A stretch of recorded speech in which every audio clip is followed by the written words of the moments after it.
Hello friends, एक और नई कहानी के साथ। रूप अपनी माँ को खुश देखकर रितु ने हैरानी से पूछा, क्या हुआ माँ, आज महीनों बाद आपके चेहरे पर यह मुस्कुराहट दिखाई दी, वरना पापा के चले जाने के बाद से तो। माँ, आज तेरे दोनों मामा आए थे। मामा क्यों? कह रहे थे कि कोई काम नहीं हो रहा है तो उसमें मेरे साइन की जरूरत है। कुछ पेपर्स पर उन्हें साइन करवाए और चले गए। मतलब दोनों मामा यहाँ आपके साइन लेने आए थे और तुमने कर भी दिए। पढ़िए, पढ़ा भी था क्या लिखा हुआ था उन पेपर्स पर? अरे मेरे छोटे भाई हैं तो क्या पढ़ती। और आज 3 साल बाद उन्होंने घर में कदम रखा और तू है कि बेफालतू की बातों में मुझे उलझा रही है। पता नहीं कब समझ में आएगा तुम्हें। माँ, ये दुनिया अच्छी नहीं है जितनी दिखाई देती है। पता नहीं क्या आप अपने नाम लिखवा लिया उन्होंने। पागल है तू, हमारे पास है ही क्या। ये घर भी किराए का है और कोई जमीन जायदाद तो हमारी कभी थी ही नहीं। ये जो हमें माँ बेटी सिलाई करते हैं, मत भूल मेरे उन्हीं दोनों भाइयों की बदौलत है, वरना ना जाने कहाँ दर दर की ठोकरें खा रहे होते। कुछ इन दिनों बाद रक्षाबंधन आ रहा है, जरूर बहानेबाजी करके मुझसे मिलने आए थे। मैं क्या समझती नहीं हूँ, छोटे जरूर है मगर हैं दोनों बड़े समझदार।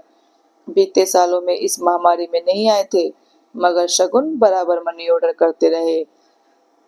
और फिर तेरे पापा के अचानक चले जाने पर ये सिलाई मशीन से काम दिलवा दिया। माँ, वो सब तो ठीक है मगर मुझे कुछ गड़बड़ लगती है। ये आजकल के रिश्ते बस दूसरों को लूटने भर के हो गए हैं। रिश्ते कल भी प्यार और विश्वास के थे और आज भी हैं और आने वाले समय भी प्यार और विश्वास के मजबूत खंभे खंबे पर टिके हुए ही रहेंगे। मगर रितु को अपनी माँ की बात पर यकीन ही नहीं हो रहा था। खैर, कुछ दिनों बाद रक्षाबंधन का पावन दिन आ गया। सुबह तकरीबन 10 बजे दरवाजे पर स्कूटी आकर रुकी। दोनों भाइयों को स्कूटी से उतरता हुआ देखकर एक बार की तो सुनीता को विश्वास नहीं हुआ, क्योंकि बीते 2 सालों में उसका भाई ना तो रक्षाबंधन और न ही भाई दूज पर आए थे। हाँ, उसके पिताजी जरूर आ जाते थे मगर बीते कुछ महीनों पहले वो भी स्वर्ग से धार गए। प्रणाम दीदी, अरे तुम दोनों आओ ना। दोनों को अंदर बिठाकर सुनीता ने रितु को जल्दी से मिठाई और राखी लाने के लिए पैसे पकड़ाए। क्या मंगा रही हो दीदी? हम मिठाई और राखी लेकर आए हैं, ये देखिए। आप तो बस आकर प्यार से हमें बांध दीजिए, दोनों ने मुस्कुराकर कहा तो सुनीता भी मुस्कुराते हुए जल्दी से बैठ गई। मगर रितु अब भी दोनों मामाओं को शंकाओं से घूर रही थी। अरे तुम वहां क्या कर रही हो? राखी बहनों के साथ साथ बेटियां भी बांध सकती हैं। क्यों मैं भैया, मैंने ठीक कहा ना? सबसे छोटे भाई ने कहा। हाँ बिल्कुल, आजा रितु बैठ और हमें राखी बांध, बड़े ने हंसते हुए कहा। रितु का मन बैठने का नहीं था मगर वो चुपचाप बैठ गई और राखी बांधने के लिए उठाए बोली, अच्छा मामा जी, एक बात पूछूं? ऐसा कौन सा काम था जो माँ के साइन के बिना नहीं हो रहा था? आपने माँ को से किस पेपर पर साइन करवाए थे? रितु, मैंने कहा था ना सुनीता, गुस्से से रितु को देखकर बोली। नहीं दीदी, उसे मत डांटिए, बल्कि मैं तो कहूंगा शाबाश बेटा, ऐसे ही हमेशा सतर्क रहना चाहिए।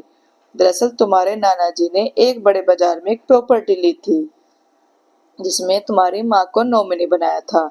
हम दोनों भाइयों ने बहुत कोशिश की मगर वो अपने नाम नहीं करवा पाए, क्योंकि तुम्हारी मम्मी के साइन के बिना ये मुमकिन नहीं था। तो उस दिन वही करवाने आए थे। दोनों मामाओं की बात सुनकर रितु गुस्से से लाल होकर बोली, सुन लिया आपने? मैं ना कहती थी कि ये रिश्ते बस दूसरे को लूटने के लिए बनाए जाते हैं।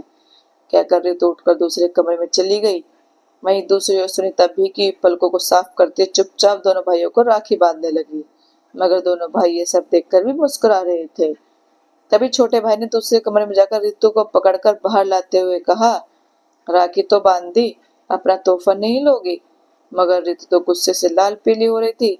मगर बड़े मामा ने उसे बड़ा सा पैकेट देते हुए कहा, लो ये तुम्हारे लिए और दीदी ये तुम्हारे लिए। एक दूसरा पैकेट सुनीता की ओर बढ़ाते हुए कहा। मगर दोनों माँ बेटे की हिम्मत नहीं हो रही थी कि वे पैकेट खोल कर देखे। तो दोनों भाइयों ने कहा, अच्छा ठीक है, हम जा रहे हैं, हमारे बात देख लेना, और दोनों चले गए। कुछ देर तक कमरे में मौन पसरा रहा। फिर रितु गुस्से में उठी और पैकेट को अनमने मन से खोलकर देखने लगी। पैकेट में कुछ नए कपड़े थे और साथ में पेपर्स के साथ एक चिट्ठी थी। रितु हैरानी से पेपर्स निकाल कर देखने लगी। कुछ समझ न आने पर उसने चिट्ठी को पढ़ना शुरू किया। दीदी, आज रक्षाबंधन है।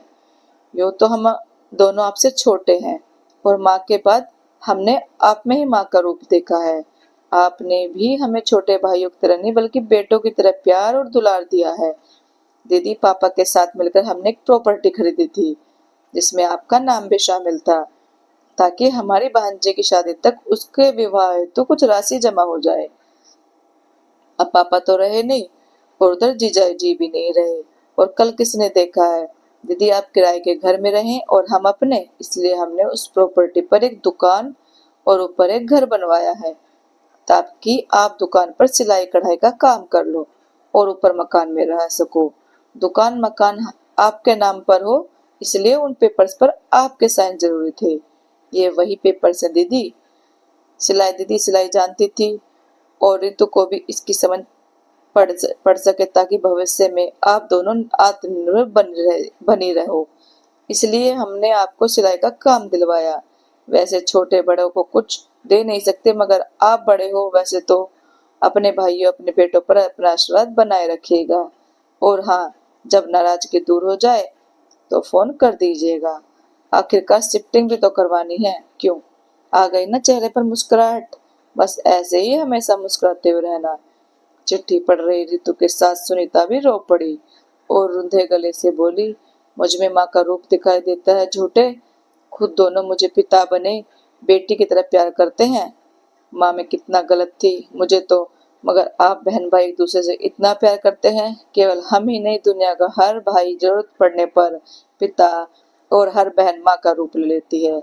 कहकर सुनीता ने रितु को दोनों भाइयों को फोन लगाने को कहा। दोस्तों, आपको ये कहानी कैसी लगी? अच्छी लगी हो तो लाइक कमेंट और शेयर करें, चैनल को सब्सक्राइब करें। Thank you.